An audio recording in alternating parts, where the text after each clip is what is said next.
So hari ni kita akan continue dengan kita punya sesi The Story. Hari ni kita bawakan lagi satu ikon yang memberi inspirasi kepada ramai orang, iaitu Tuan Aizat. Tuan Aizat ni merupakan owner kepada King's Cha Kway Teow di Port Dickson. So beliau ni memang seorang yang bagi saya sangat-sangat memberi inspirasi lah, sebab saya pun sebenarnya dah pernah dengar story beliau. Story beliau banyak memberi inspirasi bagi saya, bukan hanya kepada, bagi saya untuk semua orang, sebab dia bermula dengan hanya menjual kuih tiaw di bawah pokok, tapi sekarang ni dia dah ada kedai and dah buat sale berjuta-juta hanya dengan satu kedai. Jadi saya rasa itu satu benda yang sangat-sangat amazing lah. So hari ni kita akan bersama dengan beliau. Assalamualaikum Tuan. Oh, khabar Tuan, sihat Tuan Ashraf? Sihat, Alhamdulillah. Tuan sihat? Alhamdulillah. Syukur, Alhamdulillah, sihat. Allah Akbar. Terima kasih banyak Tuan sebab sudi join saya punya live hari ni. Dan sudi untuk terima saya punya jemputan ni Tuan. Terima kasih banyak-banyak Tuan sebab memberi saya kesempatan ini. Mana tahu jika ia memberi manfaat pada semua, insyaAllah.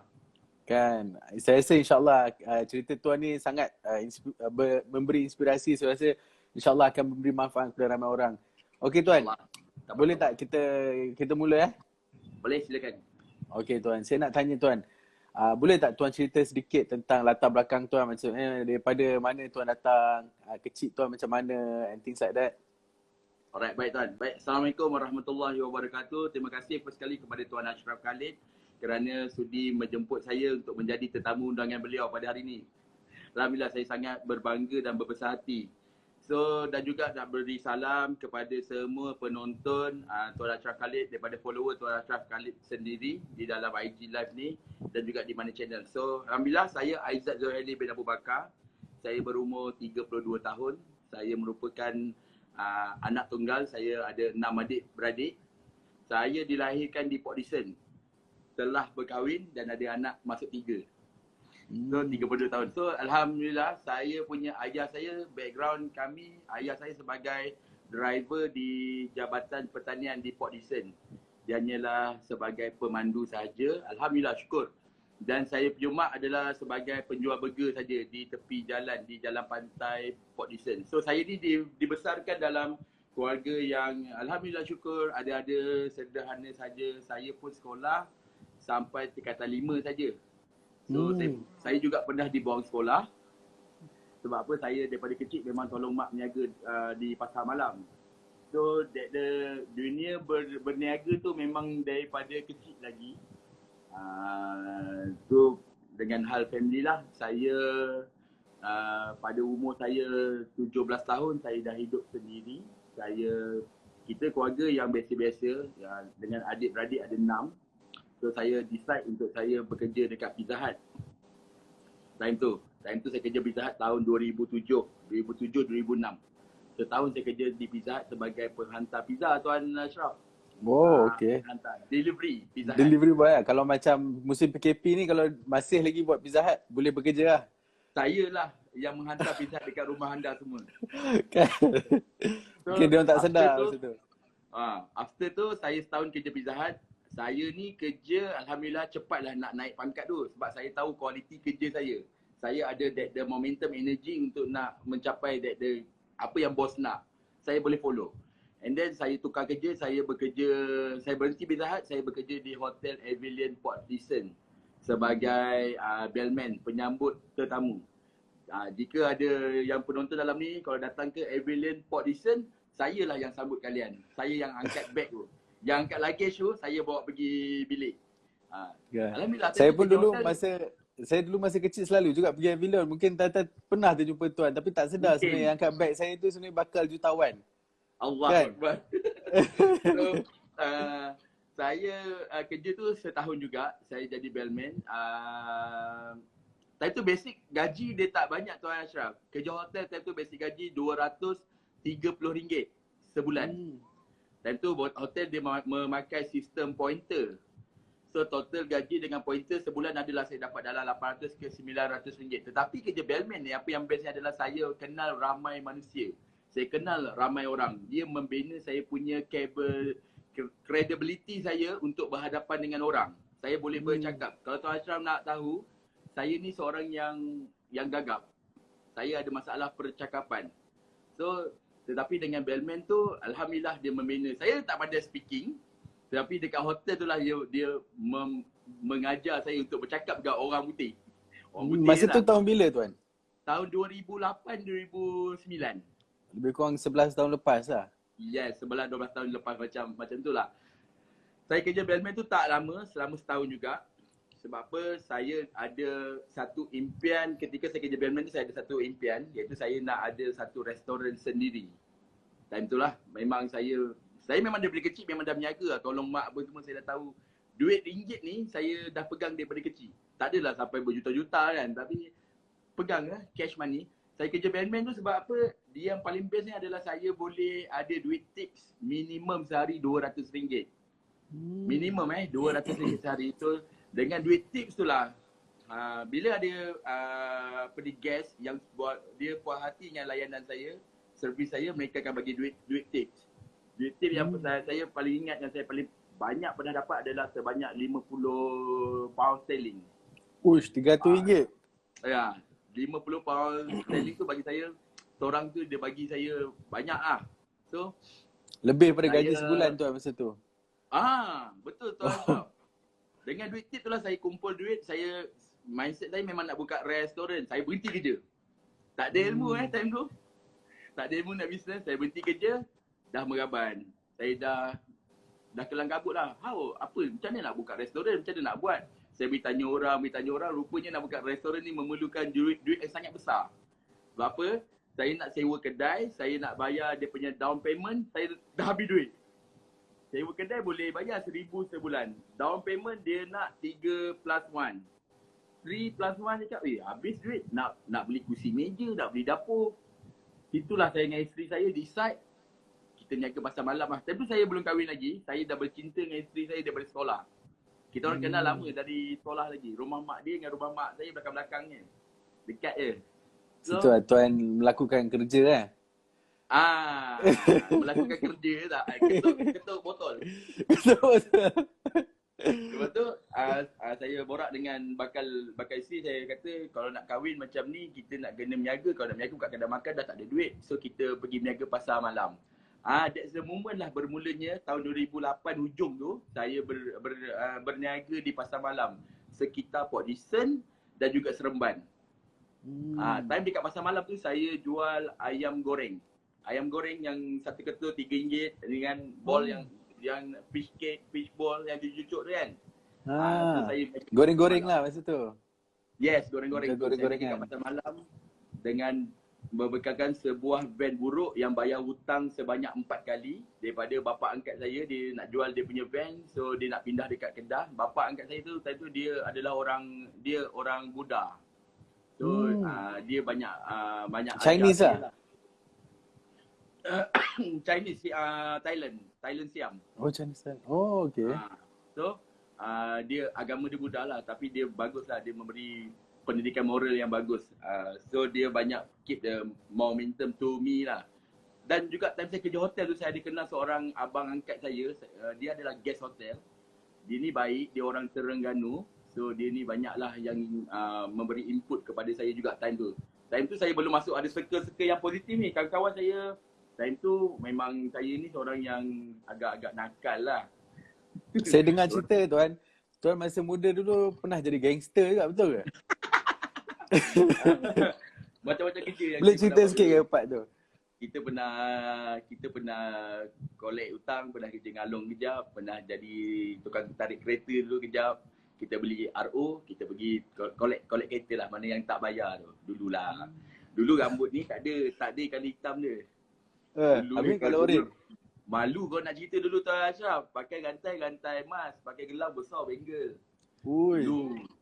Dululah. So masa tuan kerja tu, masa kerja dengan Along tu umur berapa? Selepas ke sebelum kerja dekat hotel? sambil kerja dekat hotel tu, saya ada buat 2-3 kerja. Oh. Saya buat di atas sebab desakan hidup. Sebab time tu saya dah saya Yalah dah gaji katakan pun betul. 200-300 masa tu kan. Mestilah kita Ya, terpaksa nak dengan cari. betul macam-macam cabaran time tu Tuan Ashraf. Dan bagaimana saya dah berniaga pasar malam 4 tahun dan tahun kedua saya berniaga pasar malam tu saya kahwin. Saya kahwin menggunakan duit pasar malam. Syukur okeylah majlis yang sederhana. Syukur alhamdulillah. Masa tu umur saya 21 tahun. 21 Muda tahun. tuan kahwin Muda, alhamdulillah. Syukur diberi jodoh, memang dah tertulis begitu kan. Bagaimana terjadinya King Caketiaw ni pada umur 23 tuan? Muda dah. Sekarang tuan, Mas- sorry tuan. Sekarang tuan umur berapa sebenarnya? Saya nampak tua ke? Saya umur 32. Oh, masih muda. Sangat-sangat muda. 32 sekarang. Jap saya cucuk saja. Okey, Okey. umur 32 tu apa yang umur 23 tu apa yang berlaku, saya bina King Caketiaw, dia beri kesempatan lah untuk menyewa tanah kecil lah. Time tu tanah tu dia macam hutan. Saya diberi kesempatan untuk sewa tanah tu. Bila saya bina King Caketiaw tu banyak cabaran yang datang. Sampailah saya bertemu dengan mentor saya Dr. Haji Azizan Osman pada tahun 2016. Detik King Caketiaw tu dia punya fasa dia naik pada tahun 2016-2017. Selepas saya join circle yang positif, alhamdulillah. Lepas tu hari ni saya bertemu dengan Tuan Ashraf di dalam circle yang positif. So Tuan Ashraf pun banyak support saya pun banyak belajar daripada apa yang saya lihat di dalam rakan-rakan Titanium Premier kita kan. Syukur masing-masing ada kehebatan, kelebihan masing-masing. Betul, saya sendiri pun sebenarnya sangat yalah, saya sendiri banyak sangat belajar daripada tuan. Sebab saya sebenarnya sebelum ni tuan, saya tak pernah sangka kepada ada sebenarnya orang yang macam tuan. Sebenarnya mula macam tuan cakap daripada delivery boy, jadi bell boy, kan, pernah mengutip hutang and then buat kerja kat pasar malam. Tapi hari ni saya tengok, wow, bawa kereta wildfire, kan, dah buat sale sampai 5 juta. So bagi saya macam amazing sangat sebenarnya benda tu. Dan sebelum tu tuan, saya nak tanya juga macam masa tuan buat pasar malam kan, boleh tak cerita lebih mendalam sikit pasal fasa pasar malam tu sebelum kita pergi ke fasa buka King Caketiaw tu? Ketika saya buat bisnes pasar malam, sebenarnya saya ada lagi 3 bisnes lain. Nampak? Umur 19 tu saya dah ada 4 bisnes. Okey, saya run pasar malam. Saya run pasar malam daripada pukul 3 petang sehingga pukul 10 malam. Pukul 12 tengah malam saya akan buka burger. Kedai warung burger kecil dekat hadapan snooker. Selain daripada berniaga, saya ni ada kehebatan untuk bermain snooker juga. So, dapatlah kolek-kolek di tepi kan. Betting. Betting snooker. Allah. So, saya akan buka kedai burger kat depan snooker sampailah dah nak subuh baru tutup. Besok pagi saya akan jual nasi lauk, nasi bajet kepada student politeknik. Student politeknik dekat Port Dickson lah. Politeknik PD saya ada buat satu warung kecil. Warung tu pun saya sewa kat sebelah rumah student. So saya bina, lepas tu bila dah waktu tengah hari saya akan jual ayam goreng dekat untuk student-student poli dekat tempat yang sama. Dan time tu ada bazar Ramadan, saya pun jual kuih beraneka jenis kuih tradisional Melayu. Kehebatan saya, kalau tuan Ashraf tak tahu, saya ni boleh buat kuih. Saya ni pandai buat kuih popia goreng, popia basah. Kulit popia tu saya pandai buat sendiri. Bancur tepung and saya pakai tangan lah buat kulit popia. Saya pernah jual popia tu everyday time bulan puasa sebanyak 1000 keping dalam masa 2 jam. Hari-hari dalam bulan puasa. So, time tu umur saya baru 19-20 lah. Bakal isteri pun tolong saya time tu dan saya ada 2 orang staff. Time zaman pasal malam so masa tu tuan so masa tu tuan buat sendiri juga, popia jual pun jual sendiri juga. Bila masanya nak buat? Maksudnya bila jual tu? Okay, bila menjaga pasar malam, saya akan hantar staff saya yang 2 orang tu dengan bakal isteri saya untuk pergi buka pasar malam. Saya duduk rumah prepare barang untuk besok pagi. Kalau nak tanya saya ni tidur pukul apa, saya memang tak pandai tidur dan saya memang kurang tidur. Sebab apa? Time tu memang muda lagi, tengah ligat lagi tuan. Lepas tu, Time zaman pasar malam tu jugalah, kalau tahu siapa yang berniaga di dalam ni, siapa yang pernah ada pengalaman untuk berniaga pasar malam, kita panggil dia Rainbow. Dulu nak dapat tapak pasar malam susah, dia nak main Rainbow. Saya salah seorang Rainbow yang dekat PD ni, yang mana ada pasar malam kita main Rainbow je dulu. So Rainbow tu maksudnya buka je lah. kita main buka dulu. Kena saman ke, kena halau ke, itu belakang kira. Yang penting saya nak berniaga. Daripada saya buat daripada saya buat benda-benda yang menyalahi undang-undang, lebih baik saya buat berniaga. Saya bukan mencuri ke, merompak ke. Time tu memang banyak cabaran lah. Pernah kena saman dengan MPPD, kena angkut barang-barang berniaga, kena sita. Time tu macam-macam cabaran lah. Time tu jiwa muda, panas baran. Sekali dah tua tuan. So alhamdulillah ada cabaran tu yang makin lama pasal saya makin faham. Dan juga tuan, bagaimana terjadinya King Char-Kway-Teow ni pada umur saya 23. Tentu saya run pasar malam lagi 21, 22 saya run pasar malam lagi. Saya kahwin pada umur 21. Pada umur saya 22, saya punya isteri saya mengalami keguguran. Bapa terlampau penat sangat bekerja. Dia gugur.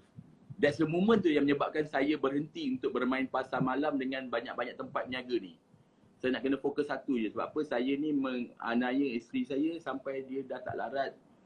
That's the moment yang macam kita kahwin, of course kita nak anak tuan. Tapi bila rezeki tu tidak mengizinkan ketika itu, saya nak kena melepaskan benda yang saya sayang lah. Of course lah, berniaga pasar malam ni ada cash money every day.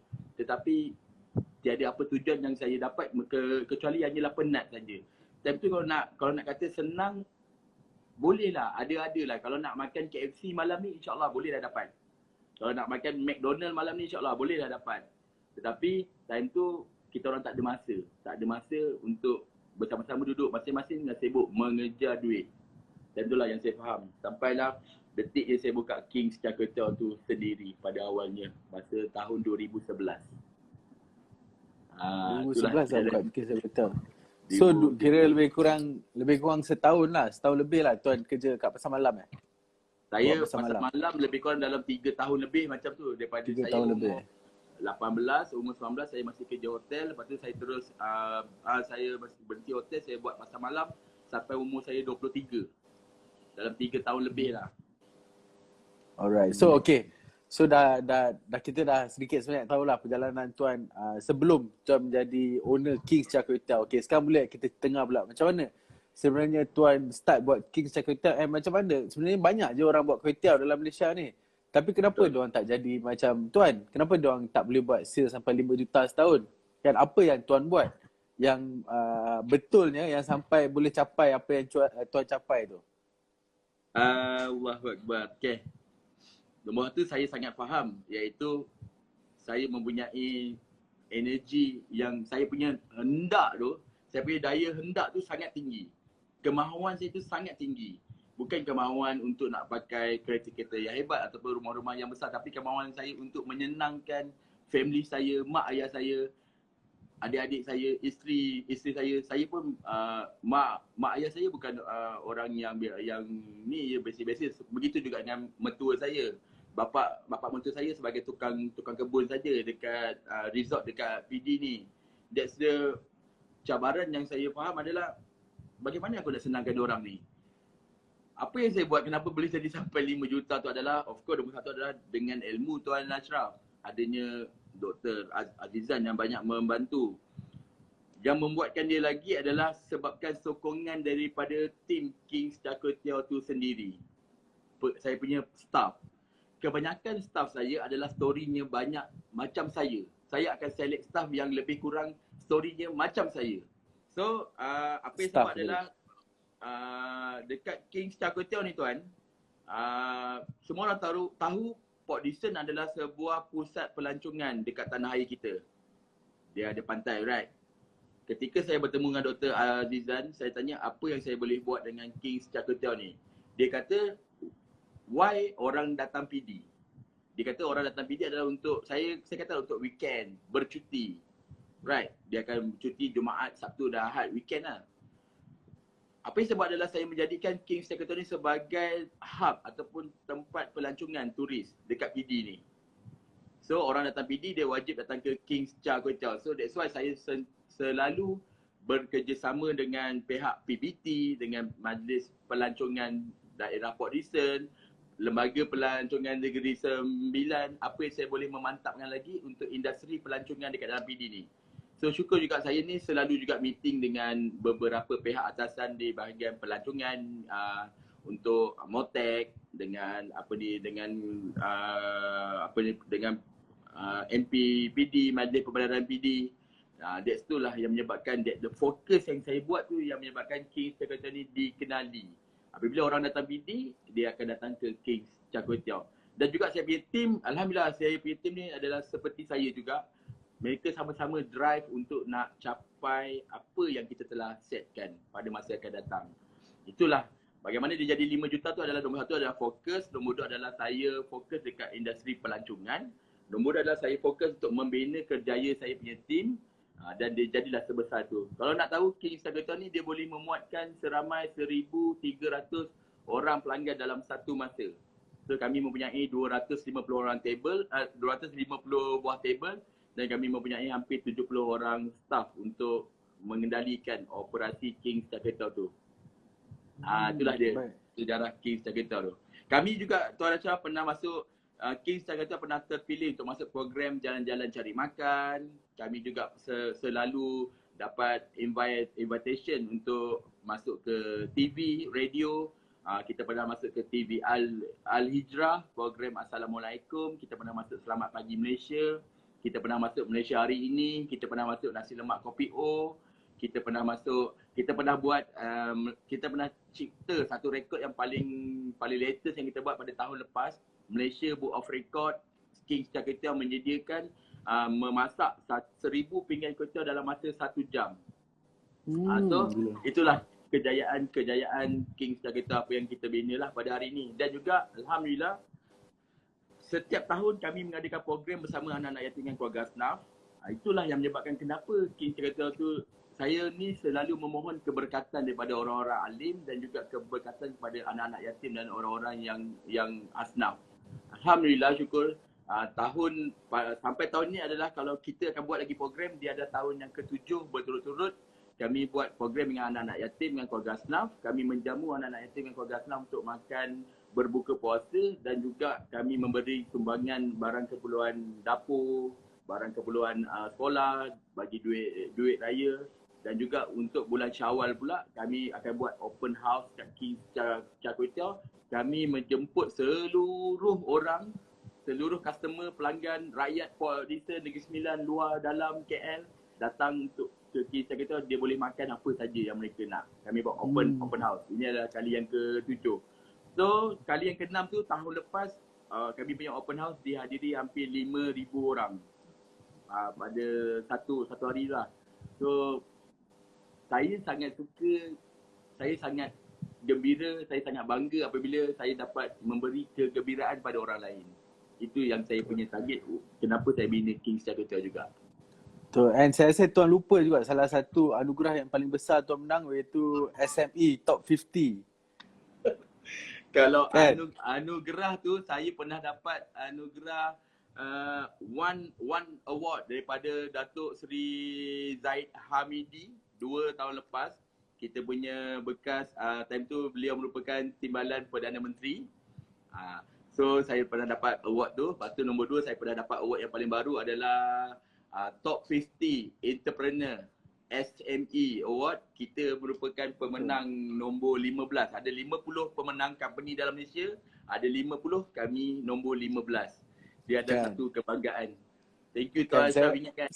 Kan saya rasa bukan je kebanggaan untuk Tuan je, untuk saya pun bila saya tengok Tuan menang tu saya pun rasa bangga. Pasal yelah kadang orang kata lah buat kway teow je, faham tak? Orang ingatkan kway teow je, tapi sebenarnya kway teow pun boleh menang top 50 dekat dalam Malaysia. SME Bank pula tu bukannya award yang biasa-biasa ataupun award yang macam kan ada setengah orang kata award boleh beli apa semua kan, but this is not an award yang you boleh beli pun. Betul. Kalau nak beli pun tak boleh bayar pakai duit ringgit kan. Betul. Dan ada apa dia orang panggil audited by Deloitte and things kan. So bagi saya wow, amazing sangat cerita tu kan. Okey Tuan. Saya nak tanya juga Tuan. apakah merupakan cabaran yang paling besar yang tuan pernah lalui dalam hidup tuan ni? Cabaran Cabaran tu banyak cabaran, tapi cabaran yang paling besar adalah Allah. Sekarang ni pun musim BKP pun cabaran kat ni. Dalam Betul, bisnes cabaran. saya pun nak juga tanya tuan, apa yang tuan buat? Macam sekarang ni musim PKP, di mana banyak orang yalah, especially restoran kan, macam tuan punya restoran boleh muat 1,300 orang. Dan sekarang ni tiba-tiba 1,300 orang tu dah tak ada pasal diorang dah tak datang melancong. Macam sebelum ni mungkin tuan depends a lot on pelancong. Sekarang ni dah tak ada pelancong. And then restoran dah tak boleh buka. Mungkin tuan boleh buat delivery lah. Tapi apa lagi yang tuan buat untuk lalui cabaran ni sebenarnya?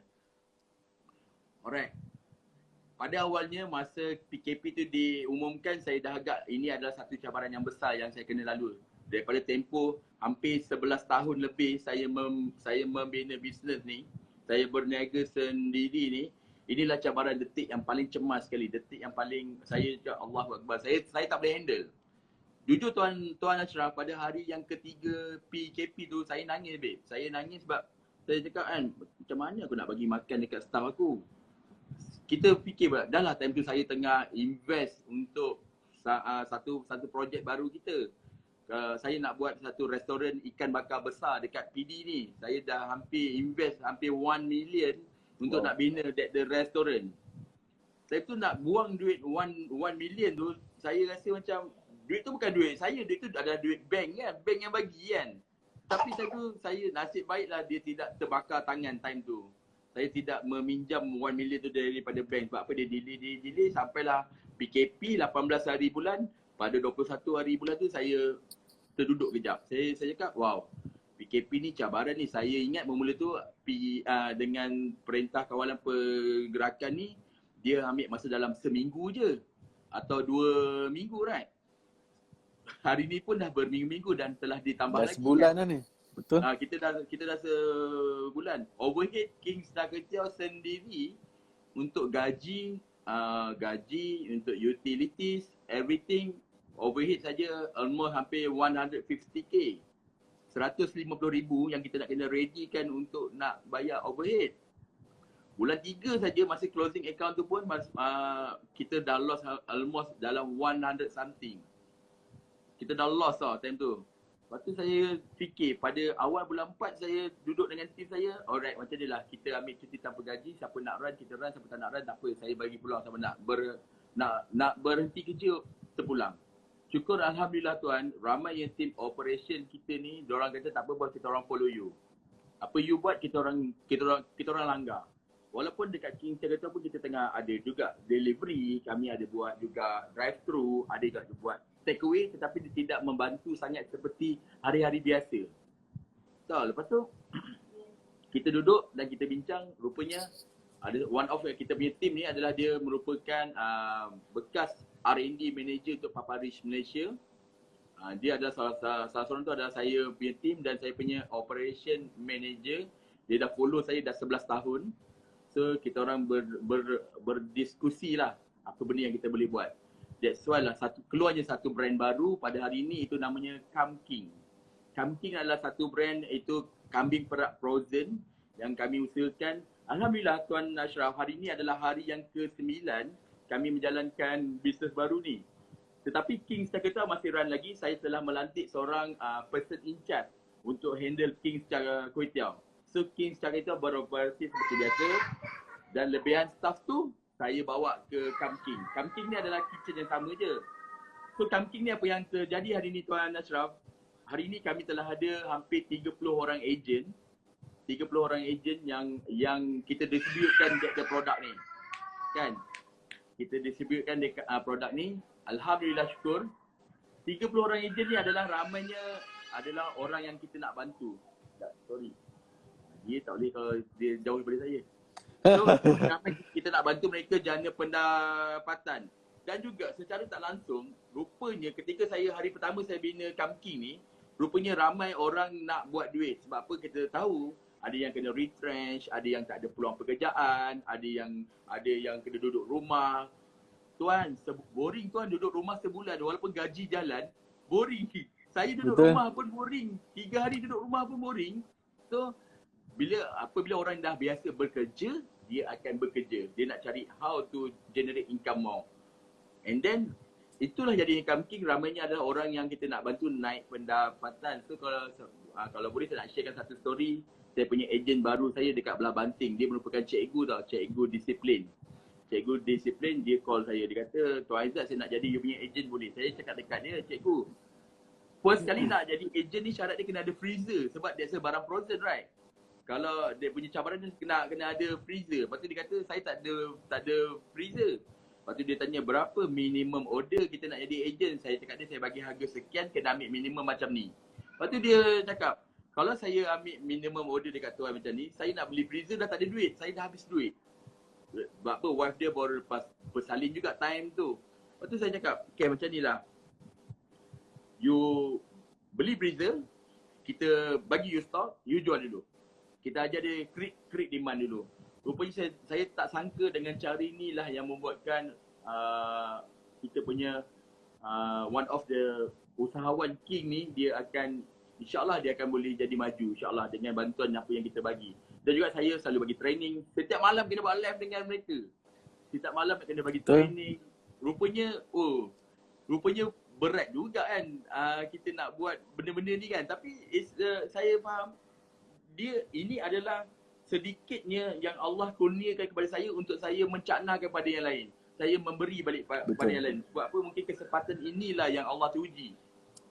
Tuan Syah, setiap ujian yang Allah beri tu mungkin ada asbabnya dan dia suruh apa benda yang kita boleh buat.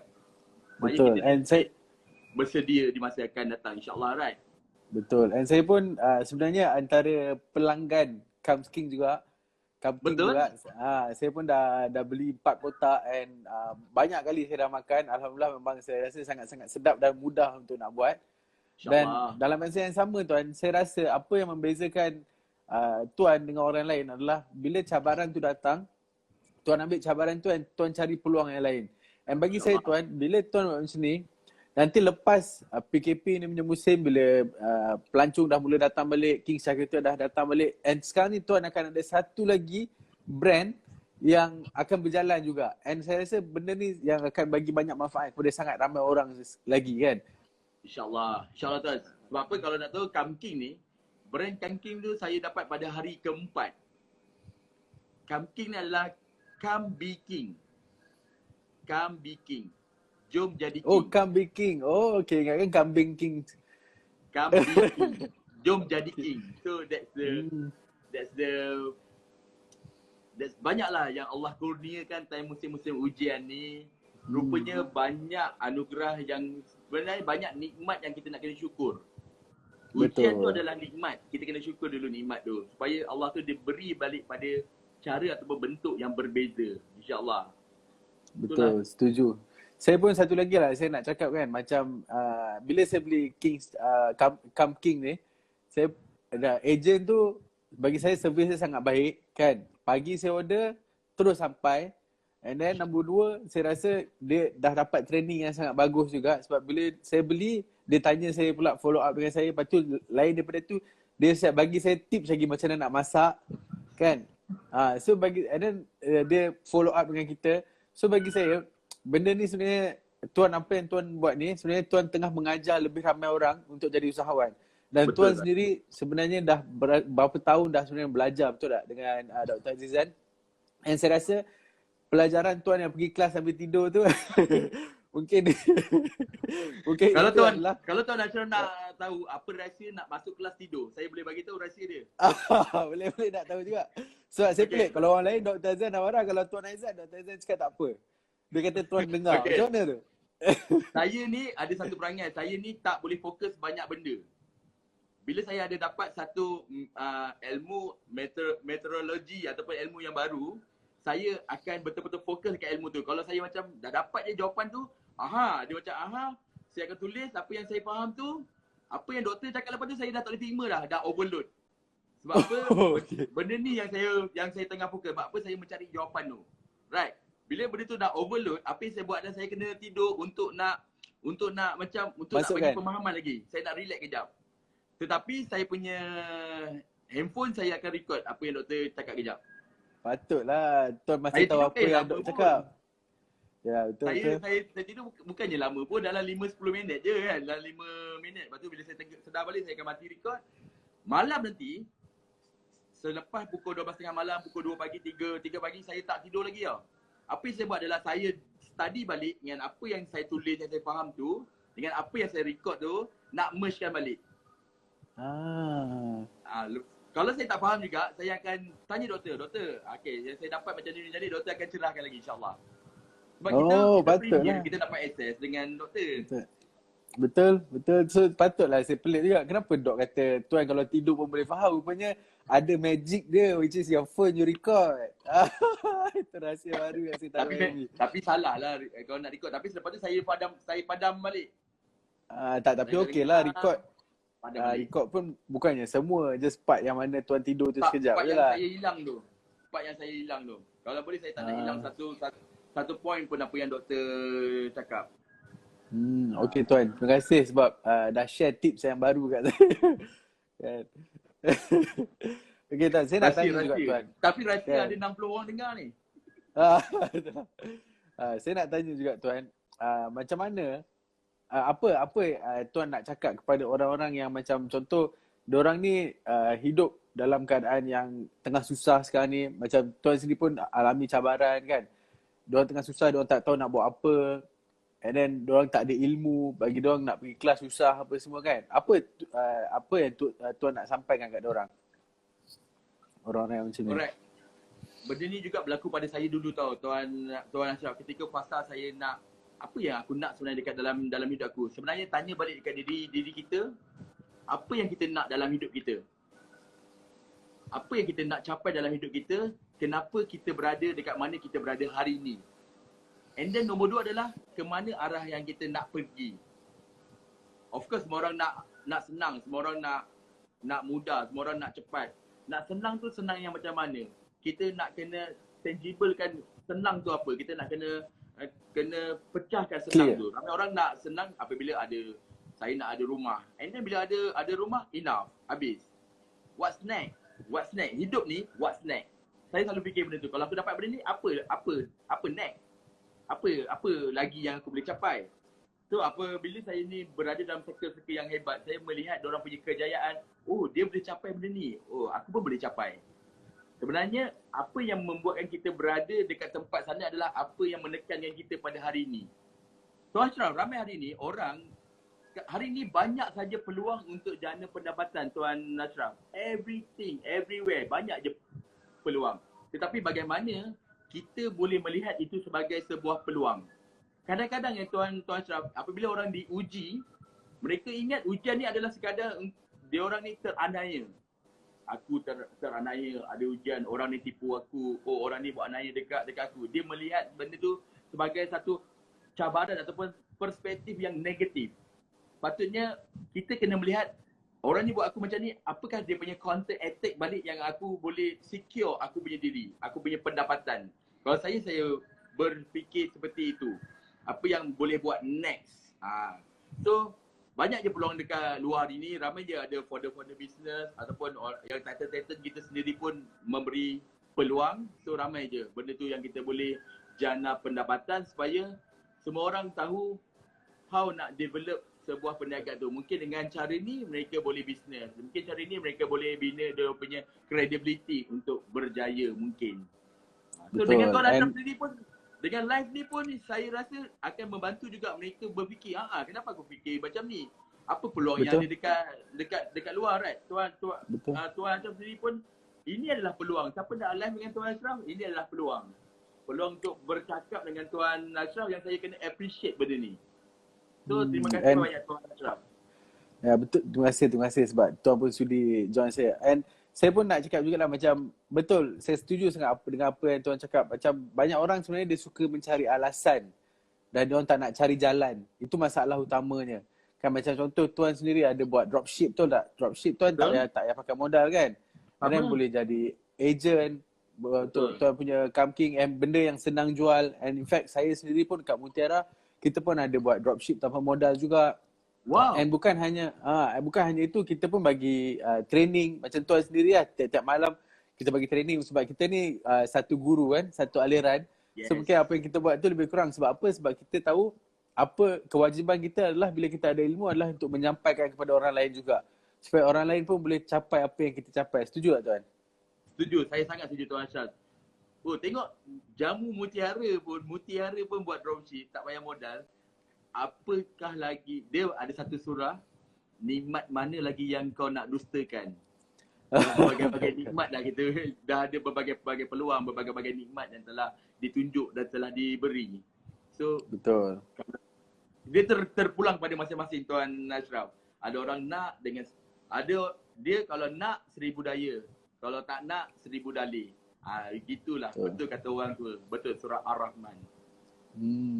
Okay Tuan, InsyaAllah. saya pun nak minta sikit lah. Okay, macam Tuan mungkin boleh share sikit macam mana perjalanan Tuan dengan mengenali dengan Dr. Azizan, mentor kita. And then macam mana benda tu boleh, yelah, ubah Tuan punya personality. Bukan hanya business tapi personality Tuan. Daripada seorang gangster sampai sekarang ni jadi seorang, boleh kata alim ulama' jugalah. Pasal saya tengok dengan Habib share lah, dengan Habib sana sini Tuan berdamping kan. Bagi saya macam, you know, it's something yang amazing lah, perubahan yang ada dalam diri Tuan. And I'm sure mak bapak Tuan ataupun orang sekeliling Tuan pun mesti boleh nampak benda tu. Setuju tak Tuan? Sebab apa? Semua orang nak menjadi ke arah yang lebih baik. Semua orang.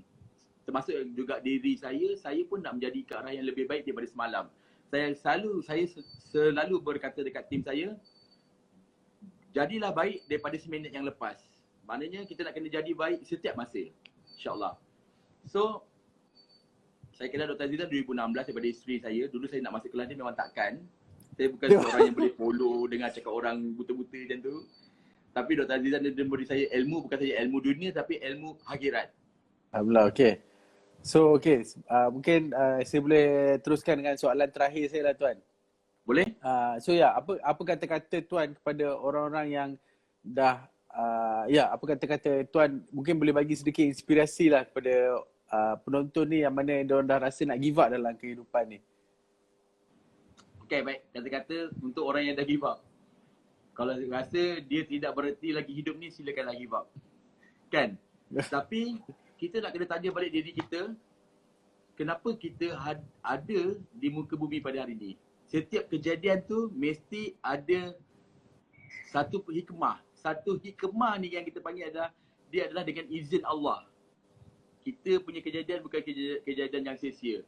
Kalau you rasa nak give up, of course semua orang akan ada perasaan tu. Tetapi janganlah terlampau lama. Saya pernah give up baru-baru ni. Yang saya kata 3 hari saya give up. Saya give up, wow. Apa yang aku bina selama 9 tahun ni hilang. Dengan PKP, ujian tu je.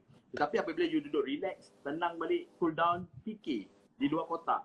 Apa yang aku boleh buat? Jika nak berniaga, nak berusaha apa saja yang kita buat Tuan, kalau kita fikir untuk kita saja dia tak cukup. Tetapi bagaimana kita nak menjadikan dia, apa yang aku ni boleh bantu orang lain? Apa yang kita ni, servis kita boleh bantu, produk kita boleh bantu. Apakah yang menyebabkan sebabnya kita ni, orang lain pun dapat tempias juga. Kalau nak give up tu, jangan fikir tu. Jadi kita fikir juga untuk orang lain. Tuan Ashraf, saya nak kongsikan juga dekat sini kesempatan. Tuan Ashraf ada tengok tak video yang saya share dekat Titanium Premier yang anak-anak kecil kena marah dengan abang polis sebab dia main dekat luar rumah? Tengok. Tengok tak? Betul. Kita tengok video tu, kita memang akan gelak kan? Kita akan macam kelakar. Aku kecil dulu pun lebih kurang macam tu juga kan. Tetapi kita melihat pada perspektif yang lain. Bagaimana keadaan anak-anak tu?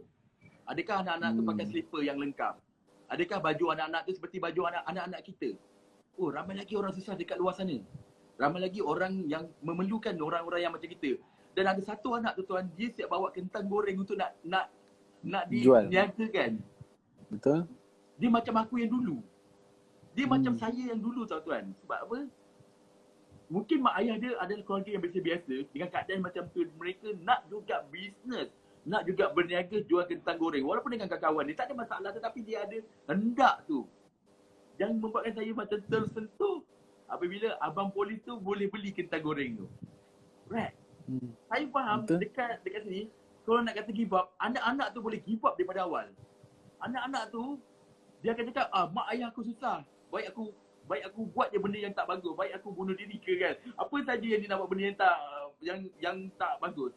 tetapi dia memilih untuk bantu mak ayah dia jual kentang goreng tu. That's the point, learning point yang saya dapat daripada video tu. Betul. Sangat. Bagi saya betul lah apa yang Tuan cakap kan. Mungkin banyak orang kita fikir, oh kita dah susah. Tapi sebenarnya banyak lagi orang yang lebih susah daripada kita. Jadi kita patut bersyukur, kita patut ingatkan balik diri kita kepada Allah, bersyukur banyak-banyak kepada Allah kan. And macam mana mentor kita sudah cakap lah, yang 5S mentor kita selalu share tu, antaranya nombor 2 adalah syukur kan. So saya rasa syukur tu sangat penting. And bila kita syukur, Allah bagi lagi banyak, gandakan lagi benda yang untuk kita syukuri kan Tuan. InsyaAllah. Tabarakallah. Amin. Amin. Okey Tuan, saya ucapkan terima kasih banyak-banyak sebab dah join saya punya sesi pada hari ini. InsyaAllah saya akan keluarkan juga sesi ni di YouTube. Nanti bila dah ada saya akan bagi link kat Tuan lah. InsyaAllah Tuan. Okay. Okey Tuan, terima kasih banyak. Semoga apa yang Tuan Ashraf buat hari ini semuanya di dalam keberkatan, diberkati, dipermudahkan setiap urusan, berada dalam rahmat Allah. Kerana apa yang Tuan Ashraf buat hari ini adalah salah satu platform untuk nak membantu juga ramai orang. Ramai orang nak tahu bagaimana sesebuahnya resepi kejayaan. Apa yang Tuan Ashraf buat ni adalah sebenarnya berkongsi rezeki dengan orang yang lain. Secara tak langsung tempias ke saya sikit dan tempias juga kepada orang-orang lain sikit-sikit. So terima kasih Tuan Ashraf kerana memberi peluang ni, saya sangat hargai. Syukur Alhamdulillah. So doakan saya Tuan Ashraf. InsyaAllah saya juga doakan Tuan, semoga Tuan dimurahkan rezeki, dilancarkan segalanya. Semoga tempoh PKP ni sebenarnya memberi lagi banyak lagi rezeki dan juga peluang untuk Tuan untuk bantu lebih ramai orang, untuk kongsikan juga ilmu Tuan kepada lebih ramai orang. Dan sekali lagi saya ucapkan terima kasih banyak sebab join dan juga hopefully, dan saya yakin sebenarnya kisah Tuan ni akan memberi inspirasi kepada ramai orang insyaAllah. InsyaAllah Tuan. Okay, Tuan. Terima kasih banyak. Assalamualaikum. Okay. Salam. Terima kasih Tuan. Assalamualaikum. Bye. Alright. Okay, so Alhamdulillah kita dah selesai kita punya sesi interview dengan Tuan Aizat.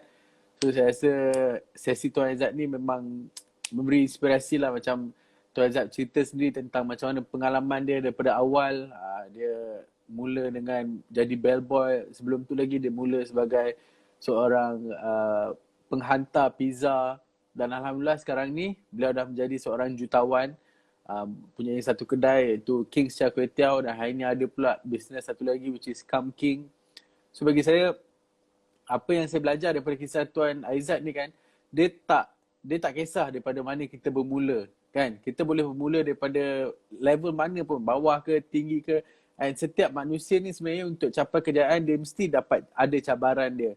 And setiap orang walau macam mana susah pun cabaran dia, sebenarnya kita masih boleh rise up to the occasion and become better, become better. And apa yang saya nampak jugalah bila Tuan Aizat sharing tadi, saya nampak bukan hanya dia membantu diri dia sendiri, tapi sebenarnya dia bantu keluarga dia juga kan, dia bantu family dia juga. Sebab yelah, dulu mungkin family dia tak ada apa-apa, mungkin isteri dia terpaksa kerja siang malam dekat pasar malam, tapi sekarang ni mungkin dah boleh relax sikit. Sebab apa? Sebab dia ada kelebihan which is dia ada ilmu dalam berbisnes. So saya rasa penting juga untuk kita sentiasa upgrade ilmu kita untuk jadi orang yang lebih berilmu.